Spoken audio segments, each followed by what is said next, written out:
باتیں کرنے کو بہت ہیں، مسائل بھی بہت ہیں۔ ملک جو ہے مسائلستان بنا ہوا ہے۔ کبھی ڈالر مافیا کی بات سنتے ہیں، کبھی کوئی شوگر مافیا، کبھی ذخیرہ اندوز مافیا، کارٹلز، اجارہ داریاں، خون چوسنے والے اجارہ دار اور سرمایہ کار، سرمایہ دار، ان میں اچھے لوگ بھی ہیں، لیکن عام انسان جو ہے وہ اچھا یا برا قطع نظر اس کے، یہ اس بحث میں پڑھیں کیوں ہم، وہ اس نے سفر بہت کیا، بہت نقصان، بہت تکلیف میں ہے، بڑی اذیت میں ہے۔ معیشت کسی بھی توڑ چڑھتی نظر نہیں آ رہی، جسے پنجابی میں کہنا کہیں کسی مقام پہ پہنچی، کسی لوگوں کو سکھ دینے کی پوزیشن میں نہیں نظر آ رہی۔ اور اس میں پھر بحث وہ چل پڑتی ہے کہ جی کون کس کی ذمہ داری ہے۔ باہر کے ممالک میں تو ماڈل آتے ہیں جی لیسر گورنمنٹ، حکومت کا جو ہے عمل دخل بہت کم ہونا چاہیے، مارکیٹ کی قوتوں کو متعین کرنا چاہیے معیشت کو، اور اس کو ایک خاص ایک دھارے پہ چلائے جس طرح بھی وہ چلتی ہے ایک فطری انداز میں۔ لیکن ہمارے ہاں لیسر گورنمنٹ میں بہت نقصان پہنچا، بالخصوص یہ جو ہمارا قبائل کا جو سابقہ علاقہ تھا، جو بعد میں ضم کر دیا گیا خیبر پختونخوا میں، تو وہ جب قبائل وہاں علاقہ غیر اسے کہتے تھے، 7 ایجنسیاں تھیں اور اس کے ساتھ اور پاٹا کے بھی علاقے تھے جن کو صوبائی حکومتیں کے انتظامیہ کے زیر انتظام تھے، دوسرے وفاق کے زیر انتظام تھے۔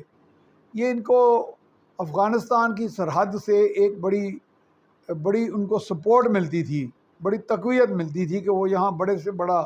جرم کر کے وہ سرحد بڑے آسانی سے، اتنی لمبی طویل سرحد ہے، وہ کسی پہاڑی پگڈنڈی سے، کسی غار کے ذریعے پہاڑی پر چڑھ کے سر کی جا سکتی ہے اور سرحد پار کر سکتے ہیں۔ ہر جگہ تو نہ طورخم بارڈر ہے، یہ نہ ہر جگہ کوئی آپ کی مسلح افواج ہے، نہ ہر جگہ آپ کے کسٹم والے ہیں، نہ ہر جگہ آپ کی پولیس ہے یا لیویز ہیں یا ایف سی ہے۔ تو اب جا کے چونکہ ملک نے بہت نقصان اٹھایا افغانوں کے ہاتھوں، افغانوں سے مراد افغان عوام نہیں، میں کہتا ان کی اکثریت نہیں کہتا، افغان عوام کے اندر بھی کچھ لوگ جنہیں ہم کہتے ہیں نا کہ وہ غیر قانونی تارکین وطن یا افغانی کہہ لیں، صحیح سی بات جو کریں، تو ان کو باہر واپس کر دیا جائے گا افغانستان۔ میں تو بلکہ ان کو بہت قریب سے دیکھا اور وہاں جاتا رہا، اکثر ان کے کاروبار، ان کے طور طریقے، ان کے مجرمانہ سرگرمیاں، ان کے سرخیلوں کی، اور ان کے نیچے کچھ ایسے لوگ جو ان کے کارندے تھے، ان کے سپورٹر تھے، کئی جو خاموشی اختیار کر لیتے تھے ان کی ان برائیوں میں، وہ بھی تو مجرم ہی ہوں گے نا جی، برابر کے،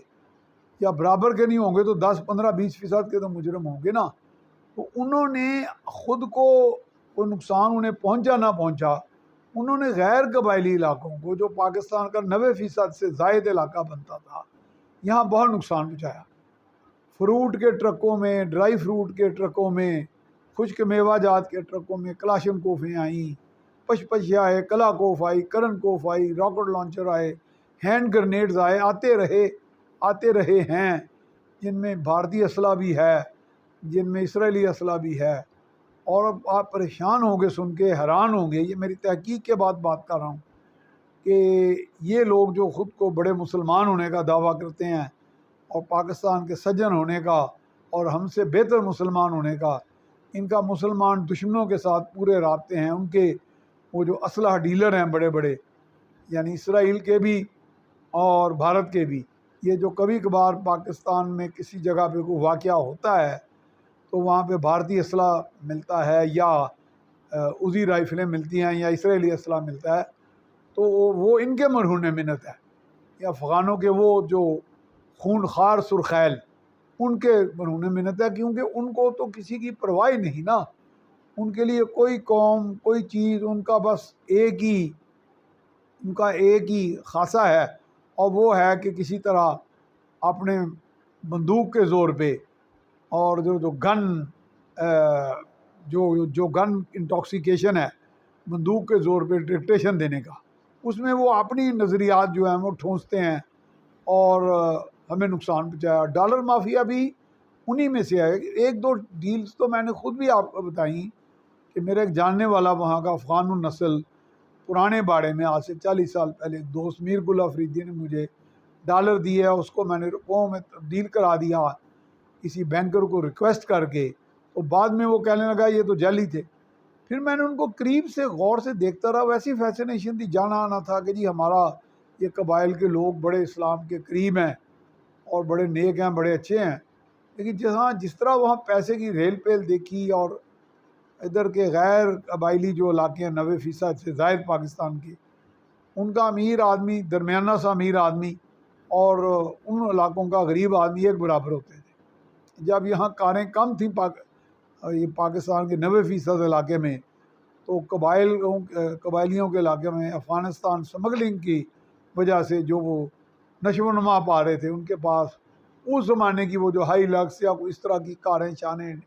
ڈالے والے اس طرح کے اس دور کے، یعنی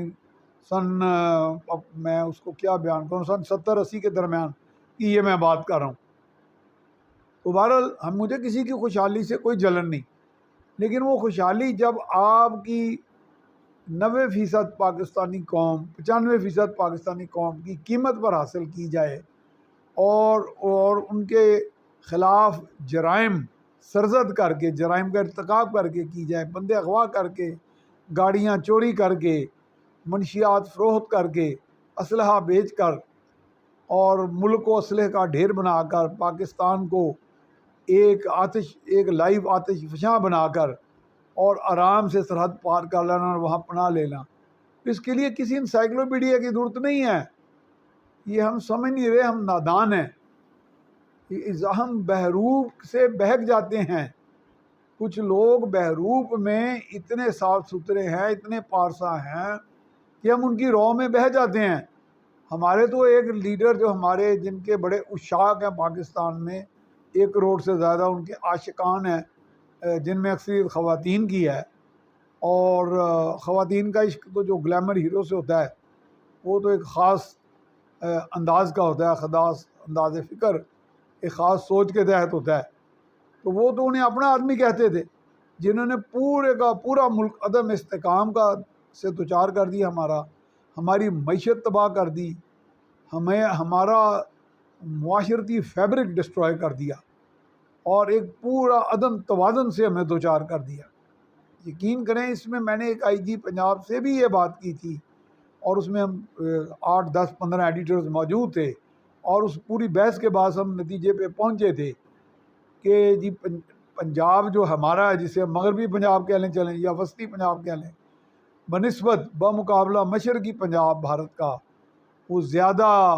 یہاں پہ بدامنی ہے ہمارے ہاں پنجاب میں. تو اس کا بھی IG صاحب نے یہ جواب دیا، اور ہم سب نے تقریباً بحث کے بعد اس ایڈیٹر سارے نتیجے پر پہنچے کہ واقعتاً جو ہمارے ہاں عدم توازن ہے معاشرے میں، مطلب اسلحے کی ریل پیل ہے، غدر کیسی اور جرائم میں اضافہ روز افزوں ہو رہا ہے، اس کی بنیادی وجہ ہمارا وہ علاقہ غیر، ہمارے وہ قبائل، اور وہ ان قبائلی علاقوں کے ضم ہونے کے بعد بھی ان کی سوچ اب بھی قبائلی ہے. گو کہ ان میں کئی ملک شہید کر دیے گئے، کئی جو تھوڑے صاف ستھرے لوگ تھے ان کا تو کلا کامہ کر دیا گیا نا. وہ انہی طرح کے وہ جو ہمارے عسکریت پسند پناہ گزین ہیں افغانستان میں لوگ، جن کو افغانستان کی حکومت نے پناہ دی ہوئی ہے. تو اب دیکھیں نا، ڈالر مافیا، ابھی اگلے روز ڈالر مافیا پہ کسٹم والوں نے، اور ان کے ساتھ اور بھی انفورسمنٹ کا سٹاف تھا، انہوں نے جب کراچی کی ایک مارکیٹ میں ان پہ ہاتھ ڈالا، انہوں نے فائرنگ کی. ظاہر ہے ان کی جرت اتنی زیادہ ہے، بندوقیں ہیں، افغانستان میں پناہ گاہیں ہیں، اور وہاں سے ان کو پوری سپورٹ ہے، اور گروہ کے گروہ ہیں. تو یہ وہ ان کے لیے بہت، ان پہ ہاتھ ڈالنا بہت مشکل ہے. اب ہونا تو یہ چاہیے کہ دیکھیں چیزوں کے حل ہوتے ہیں. الیکشن کرا دو، محبوب لیڈر لا دو، غیر محبوب کو نکال دو، اس کو عدالت پکڑ لے، اس کو عدالت اوپر چڑھا دے، اس کو عدالت لٹکا دے. یہ گفتگو ہوتی ہے. مسائل کے حل، ٹھوس مسائل کے ٹھوس حل ہوتے ہیں. تو لہٰذا ان ٹھوس حل کی طرف جو جتنے ہوتے ہیں ان کی طرف چلنا چاہیے. مثلا ڈالر جو ہے یہ ایک بالکل ننگی حقیقت ہے، ناقابل تردید حقیقت ہے کہ ڈالر کے ذخیرہ اندوز، جن میں اکثریت افغانوں کے سرخیل ہیں اور مسلح سرخیل ہیں، یہ اور کچھ ہمارے اشیاء جو ہیں خرد و نوش، ان میں بھی ان کی اجارہ داری ہے اور بدماشی ہے، اور بندوق کے زور پہ گو کہ اس میں ہمارے کچھ ادارے جو سرحد پہ جن کا کنٹرول ہے وہ بھی قصوروار ہیں، ان کے کچھ عہدیدار یا بڑے یا چھوٹے یا درمیانے اکثریتی اس طرح کی ٹرانزیکشنز میں ہوتے ہیں وہ ذمہ دار۔ تو یہ ہے کہ یہ بات جب ہم سمجھ آئیں گے تو پھر یہ مسئلہ حل ہو جائے گا۔ یہ نہیں ہوگا کہ کوئی بڑا محبوب قائد 2/3 اکثریت لے کے آ جائے گا، اور خاص طور پہ وہ والا محبوب قائد جو ان کو اپنے لوگ کہتے ہیں، وہ تو ان پہ ایکشن ہی نہیں لے گا، وہ تو انہیں یہاں بسا رہا ہے اور یہ اس بات کو سمجھ نہیں رہا کہ پورا معاشرہ، معیشت، پورا نظام تباہ کرنے میں ان کا کتنا بڑا ہاتھ ہے۔ تو کیا وہ مقبولیت سے یا کسی اسٹریٹجی کے ساتھ وہ کر پائیں گے؟ کیا پولیس کے پاس اتنا اختیار ہے کہ اتنے جرت جنہوں نے پکڑی ہوئی ہے، اتنے بڑے مافیاز اور جن کے پاس محفوظ پناہ گاہیں ہیں ساتھ ہی سرحد پار، اور جہاں وہ آسانی سے، بہت آسانی سے اور انتہائی سپیڈ سے، گولی کی سپیڈ سے جا کے چھپ سکتے ہیں، اور وہاں کی حکومت ان کی پشت پناہی کرتی ہے کابل کی، ان کو ہاتھ ڈال سکتے ہیں؟ یہ جیسے بھی ہے اس ٹھوس مسئلے کا یہ ٹھوس حل ہے کہ ان پہ ہاتھ ڈالا جائے، بھلے اس میں مسلح افواج آئیں، بھلے اس میں پولیس ہو، بھلے اس میں FCA ہو، بھلے اس میں عدالتیں فیصلہ کریں۔ عدالتیں تو شک کا فائدہ دے دے کر ان لوگوں کو بھی چھوڑتی رہی ہیں کہ جنہوں نے مسلح افواج کے ان جوانوں کو شہید کر کے جو ملک کی سرحدوں کی حفاظت پہ مامور تھے، ان کے سروں کے فٹ بال بنائے، اور پھر ہمارے دوست ممالک جو ہیں ان کے ساتھ، یا کوئی ایسے دیگر ممالک جو سرمایہ کاری کرنا چاہتے تھے، ان کے ساتھ ہمارے معاہدوں کو منسوخ کیا۔ یعنی کہ وہ گورننس بھی کرتے ہیں، عدالت بھی لگاتے ہیں، اور مزے بھی لیتے ہیں سپیریئر ہونے کے۔ وہ ہمیں تو یہ سپیریئرٹی لے ڈوبی، یہ برتری کا جو بیماری ہے، بندوقوں کے ساتھ جو ہمارے عسکریت پسند دہشت گردوں کی برتری، یا ہمارے کچھ عہدیداروں کی برتری جو لوگوں کی تقدیروں کے فیصلے کرتے ہیں، کبھی فیصلے محفوظ کرتے ہیں، کبھی اوپن کرتے ہیں، کبھی غیر محفوظ کر دیتے ہیں۔ تو یہ جناب، یہ ساری چیزیں جو ہے نا، کم سے کم آپ کر سکیں یا کچھ نہ کر سکیں، ووٹ جس کو مرضی دیں، لیکن یہ بات غور کریں، ٹھوس مسائل کے جو بڑے بڑے پہاڑ ہوتے ہیں مسائل کے، ان کے ٹھوس حل ہوتے ہیں، ان کے یہ فلسفیانہ حل نہیں ہوتے کہ الیکشن، مطلب جیسے یہ فلسفہ ہے الیکشن تمام مسائل کا حل ہے، اور مقبولیت تمام مسائل کا حل ہے۔ یہ نہیں ہے، یہ ان چیزوں سے نکلیں خدا کے واسطے، نہیں تو آپ خود بھی تباہ ہو جائیں گے، آپ کو کوئی آ کے سہارا نہیں دے گا۔